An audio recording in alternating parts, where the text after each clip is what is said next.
ओम शांति, ओम शांति, ओम शांति।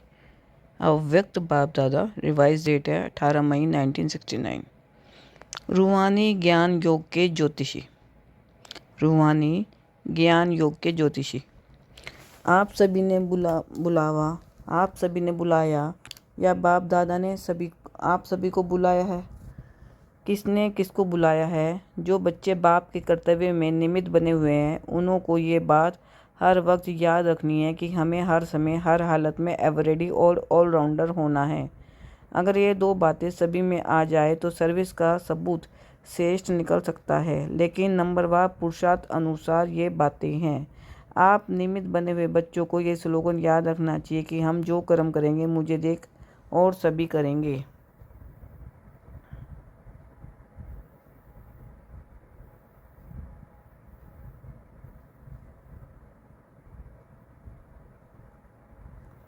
हर समय अपने को ऐसा समझो जैसे ड्रामा के स्टेज पर सभी के सामने हम पार्ट बजा रहे हैं। एक होता है अपने आप से रिहर्सल, एक होता है स्टेज पर सभी के सामने पार्ट बजाना। तो स्टेज पर एक्ट करने वालों का अपने ऊपर कितना ध्यान रहता है। एक एक एक्ट पर हर समय अटेंशन रहता है। हाथों पर, पाँव पर, आँखों पर, सभी पर ध्यान रखना है। अगर कोई भी बात नीचे ऊपर होती है तो एक्टर के एक्ट में शोभा नहीं देती। तो ऐसे अपने को समझ कर चलना है। 3 मिनट का रिकॉर्ड जब भरते हैं तो कितना ध्यान देते हैं। आप सभी भी अपने 21 जन्मों का रिकॉर्ड भर रहे हो तो भरते समय बहुत ध्यान रखना है। रिकॉर्ड में ज़रा भी नीचे ऊपर हो जाता है तो वह रिकॉर्ड हमेशा के लिए रद्दी हो जाता है। तुम्हारा भी 21 जन्मों के लिए सतयुगी राजधानी का जो रिकॉर्ड भरता है तो वह रद्द ना हो जाए। रद्द हुआ तो फिर दूर हो जाते हैं। तो ये सोचना चाहिए हमारे हर कर्म के ऊपर सभी की आंख है। एक्टर्स जब देखते हैं हमें को सभी देख रहे हैं तो खास अटेंशन रहता है। कोई देखने वाला नहीं होता है तो अलबेलापन रहता है।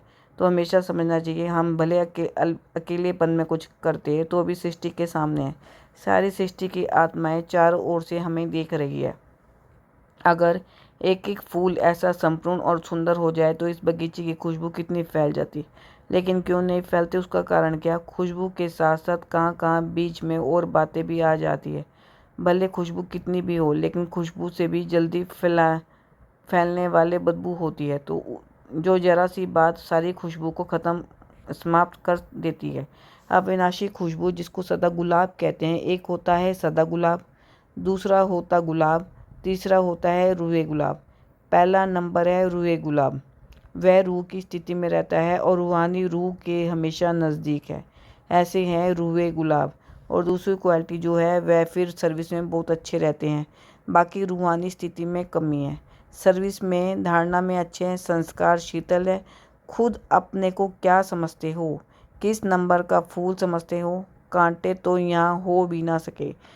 है तो सभी गुलाब, लेकिन गुलाब में भी फ़र्क है। जो रूहे गुलाब होंगे उनकी निशानी क्या होगी? आप लोगों को मस्तक की रेखा परखने आती है? ज्योतिषी बने हो व नहीं? बाप दादा जो ज्ञान और योग की ज्योतिषी दिखाते हैं उनसे क्या देखते हो? हर एक के मुखड़े में नैनों से मस्तक से मालूम पड़ता है। इसमें भी विशेष मस्तक और नैनों से मालूम पड़ता है। आप ज्योतिषी बनकर हर एक को परख रख सकते हो। नैनों में और मस्तक में वे रेखाएं जरूर रहती है। किसको परखना, ये भी ज्योतिष विद्या है। तो यह जो विद्या है परखने की, यह कईयों में कम है। ज्ञान और योग सीखते हैं, लेकिन ये परखने की ज्योतिष विद्या भी जाननी है। कोई भी व्यक्ति सामने आए तो आप लोगों को 1 सेकंड में उनके तीनों कालों को परख लेना चाहिए। एक तो पास्ट में उनकी लाइफ क्या थी और वर्तमान समय उनकी वृत्ति दृष्टि और भविष्य में कहाँ तक यह अपनी प्रारब्ध बना सकते हैं। ये जानने की प्रैक्टिस चाहिए। ये परखने की जो नॉलेज है वह बहुत कम है। ये कमी अभी बढ़नी चाहिए। वर्तमान समय जो आने वाला है उसमें अगर ये गुण नहीं होगा, कमी होगी तो धोखे में आ जाएंगे। कई ऐसी आत्माएं आपके सामने आएंगी जो अंदर एक और बाहर से दूसरी होंगी। परीक्षा के लिए आएंगे क्योंकि कई समझते हैं कि ये सिर्फ रटे हुए हैं। तो कई रंग रूप से, आर्टिफिशियल रूप में भी परखने लिए आएंगे, भिन्न भिन्न रूप से। इसलिए ये ध्यान रखना है कि यह किस लिए आया है, उनके वृत्ति क्या है। और अशुद्ध आत्माओं की भी बड़ी संभाल करनी है। ऐसे ऐसे केस भी बहुत होंगे। दिन प्रतिदिन पाप आत्माएं तो बहुत होती हैं। आपदाएं, अकाल मृत्यु, पाप कर्म बढ़ते जाते हैं तो उनकी वासनाएं जो रह जाती है वह फिर अशुद्ध आत्माओं के रूप में बढ़ती है।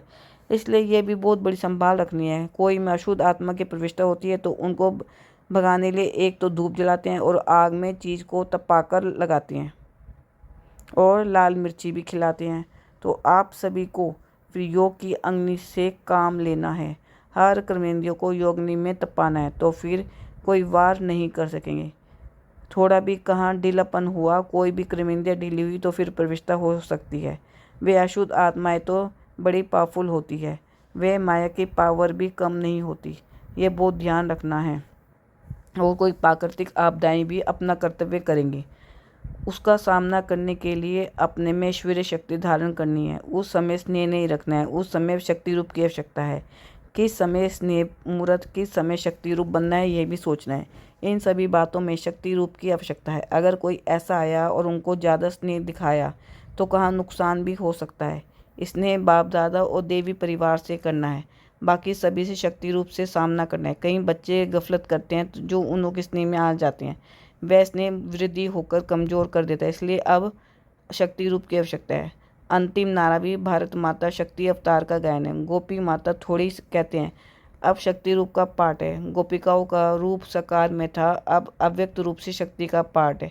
हर एक जब अपने शक्ति रूप में स्थित होंगे तो इतने सभी की शक्ति मिलाकर कमाल कर दिखाएगी।